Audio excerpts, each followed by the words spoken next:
O que é uma relação que deu certo? Antigamente a gente pensava que uma relação que deu certo é aquela que teve muitos anos de duração. Bodas de prata, bodas de ouro. E é evidente que com o passar do tempo a gente foi vendo que não é bem assim, né? Casais de gerações antigas, assim, mais para trás, ficavam 40, 50 anos juntos, um casamento bem complicado, porque não conseguiam se libertar um do outro, não conseguiam se separar um do outro, porque também não construíram uma certa independência, não só financeira, mas também emocional.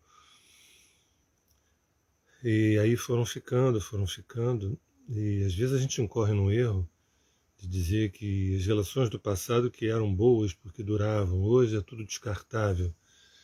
Não, eu não vou por aí, pelo contrário, eu valorizo as relações atuais como a liberdade que eu tenho de poder escolher ser feliz, percebendo que não deu certo agora com essa pessoa, mas pode dar com a próxima. Mas o que é dar certo? Isso que é o ponto de hoje, né? O que seria uma relação que deu certo? Então, vamos já descartar a possibilidade de quantidade de anos juntos e, evidentemente, a qualidade do tempo de uma relação, a qualidade da experiência, a qualidade da vivência de uma relação. Então, vamos só lembrar uma coisinha. Em vídeos passados, eu falo muito do processo evolutivo, da razão pela qual a gente nasce aqui, né, para a gente evoluir. E evoluir significa a gente ampliar a nossa consciência. E ampliar a consciência significa nós amarmos mais, amarmos melhor. Isso significa, em última instância, sermos amor. Isso leva algumas encarnações, dezenas de encarnações, para até que a gente consiga fazer um processo de decantação do ego, né, e trabalhando vários assuntos: apego, posse, ciúmes, insegurança, medo, né, desejo de dominar, enfim, vários. E na medida em que a gente vai evoluindo e a gente, entre aspas, usa as relações para poder fazer esse processo evolutivo, então fica claro a definição, o que é uma relação que está dando certo ou que deu certo. É uma relação que eu extraí dela o máximo para o meu autodesenvolvimento, né? Por exemplo, porque você pode, por exemplo, construir uma família, ter 2, 3 filhos, ter uma casa própria, uma casa na praia, uma casa na serra, ter um trabalho estável, ter saúde, ter a família unida.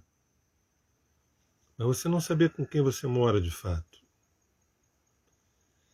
Tampouco você saber quem você é, ou o que você veio fazer aqui, nesse corpo, né, nesse planeta.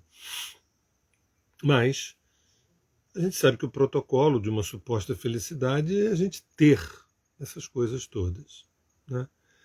E lembrando que o verbo ter, ele migra mais cedo ou mais tarde para o ser. Vocês talvez não tenham observado, mas o ter começa, na língua portuguesa, começa com o T, que num passado remoto era exatamente como era a cruz da crucificação. Era um T. E o S do ser pode ser a serpente da Kundalini, pode ser a espinha dorsal. Quando você sai, né, desse sacrifício que é se colocar a serviço de agendas lesivas ao ser, fazendo coisas em nome da sobrevivência, em nome da carência, em nome de coisas que são periféricas e que você olha para o outro e vê que é assim que a banda toca, é assim que o mundo funciona, você continua. E é a vitória do ter. E ter rima também com perder, né? A gente só não perde aquilo que é a essência. De novo volta o S aí, da essência, né? Dessa serpente da cura, dessa serpente do conhecimento, dessa serpente da Kundalini, da espinha dorsal, da coluna dorsal, que faz o eixo entre terra e céu. Então, uma relação que deu certo é uma relação que que não tem nada a ver com a quantidade de tempo juntos, mas o quanto nós crescemos, o quanto João se tornou mais João, o quanto a Maria se tornou mais Maria, ou o quanto João se tornou... ou enquanto João se tornou mais João, e o Henrique mais Henrique, ou a Maria se tornou mais Maria, e a Renata mais Renata. Vocês já entenderam que o que está em jogo aqui não é a opção sexual, e sim o nosso processo evolutivo, que é, no final das contas, nos tornarmos amor. É diferente de amar fulano, amar Beltrano, é nos tornarmos amor. É para isso que tudo se apresenta aos nossos olhos, se apresenta no nosso caminho. Tanto uma relação de casamento, uma relação de paternidade, maternidade, filiação, educar um filho, ser educado por um filho, né? Educar um pai também, educar uma mãe, educar a si, educar o próximo. Sob que prisma? O prisma do alinhamento do ego ao ser que é em cada um de nós. Então, uma relação que dá certo, que deu certo, que está dando certo, é aquela que contempla essa ordenha do dia a dia, buscando alinhar cada vez mais o ego em relação ao ser, ou seja, amadurecer o ego, depurar o ego, decantar o ego, amadurecer o ego. E tem um momento até que, quando isso é muito bem executado por ambos, chega um momento que a gente sente que terminou também a relação, né? E cumpriu a sua missão, cumpriu o seu dharma. Esse término ele pode acontecer, não importa quando, ele pode não acontecer, só às vezes a morte separa. Isso não é o mais importante. Quer dizer, o mais importante são duas coisas. Uma é saber que as relações que dão certo são aquelas relações verdadeiras, sinceras, profundas, honestas, que me levam ao meu encontro, para que eu possa me enxergar e que eu possa crescer. E isso não tem nada de individualismo, porque quando eu não sei quem eu sou, eu não me relaciono com o outro, eu uso o outro. Não faz sentido eu não ter a menor ideia de quem eu seja e eu não escolho ninguém.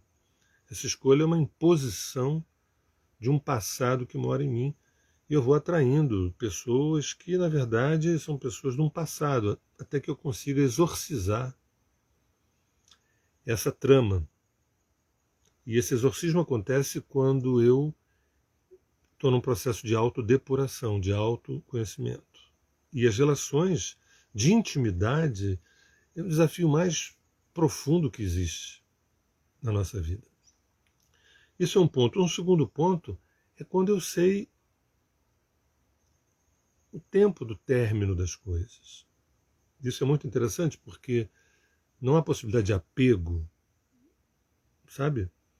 A vida nos ensina tremendamente, ainda mais, por exemplo, eu moro aqui num sítio de 48 mil metros de Mata Atlântica, e eu diariamente convivo com morte e renascimento.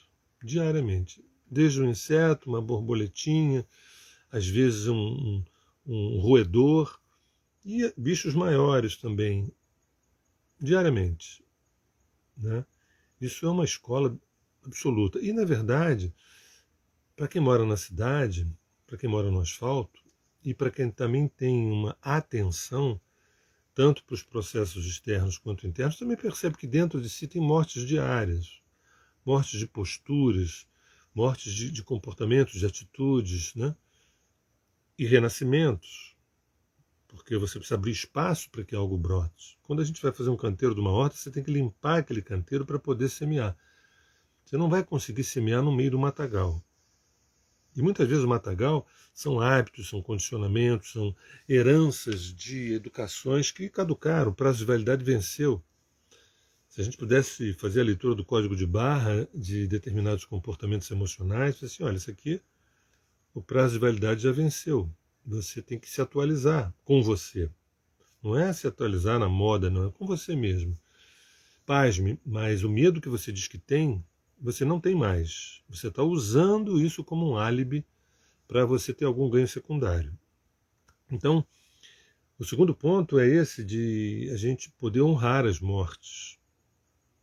honrar as mortes significa se abrir para os renascimentos, né? Então, a relação que deu certo, que está dando certo, é aquela relação que tem uma ordenha da consciência, que tem onde a gente consegue extrair da relação o substrato para a minha nutrição da minha alma e para a nutrição da alma da outra pessoa. Essa experiência de reciprocidade de conhecimento de si, né? Se durou 6 meses, se durou 2 anos, se durou 10, 20, 30 anos, fantástico. Durou uma eternidade. A eternidade das fichas caírem, da gente crescer, da gente amadurecer. E insisto que crescer e amadurecer, eu ouço isso desde criança, e quando a gente é muito jovem acha chato esse papo, crescer, amadurecer, parece que tem entrar no mundo dos adultos, que é um mundo chato, sabe? Mas na minha boca é diferente, quando eu falo crescer e amadurecer, eu estou falando de gozo, estou falando de usufruto, estou falando de êxtase, o êxtase da responsabilidade. Quando é que vocês ouviram falar em êxtase da responsabilidade? Vocês leram isso em algum lugar? Ouviram alguém falar sobre isso? Mas vem cá, responsabilidade tem êxtase? Gente, a responsabilidade é um pé no saco, é uma coisa complicada. Você tem, me compromissei, tem que fazer. Pois é, foi isso que nos ensinaram. Nós fomos ensinados com alguns lixos exuberantes, né? E o processo de aprendizado é a gente poder tomar um laxante. O processo de aprendizado é a gente poder tomar um laxante, para poder botar para fora muita coisa que a gente aprendeu. Porque o que a gente tem que aprender, essas demandas estão dentro da nossa psique, que ela vai atraindo situações, pessoas, coisas, relações, eventos. Eles são os nossos mestres, nossos professores, nossos instrutores. Mas a gente tem que ter não só humildade, mas a inteligência de perceber que aquela coisa que parece insignificante talvez seja um grande mestre para mim. A relação que deu certo é aquela que me fez um ser humano melhor. Uma vez eu me lembro do Leonardo Boff, numa reunião com sacerdotes, né? Ele perguntou diretamente para o Dalai Lama, uma provocação que ele fez para o Dalai Lama. Ele perguntou assim, o Dalai Lama, na opinião dele, qual era a melhor religião que existia no mundo. Botou o Dalai Lama numa situação delicada, né? Porque talvez o Dalai Lama fosse falar, é o budismo. Mas, na verdade, a resposta do Dalai Lama, a melhor religião que existe é aquela que torna o ser humano melhor. O Leonardo falou que ficou meio desbundado com a resposta, que ele não esperava que ele fosse dar essa resposta. A melhor religião é aquela que torna o ser humano melhor. A melhor relação, a relação mais perfeita de todas, é aquela que me faz um ser humano melhor. Isso não tem nada a ver com bondade, não. Tem a ver com crescimento, com o enfrentamento da nossa sombra, com o conhecimento da floresta escura da alma, com o tesão que é fazer travessias onde dependem de asas. Tem travessias que a gente precisa das asas. Uma relação para valer, né, daquelas profundas, a gente tem que ser alpinista, a gente tem que ser pássaro, a gente tem que ser anfíbio, nós temos que ser felinos, nós temos até que ser humanos. Porque do contrário, é como se fosse um bunker que a gente se reúne para se proteger do mundo lá fora. Isso é anti-evolutivo. Eu termino a minha fala insistindo, mas quando é que uma relação dá certo? É quando eu extraio da relação a substância necessária para me tornar um ser humano melhor. Muitos conflitos, menos conflitos, muita empatia, menos empatia, várias concordâncias, várias discordâncias, não importa. Isso é uma dança. Isso é uma dança. Relação que deu certo não é aquela relação sem conflito, não é aquela relação boazinha.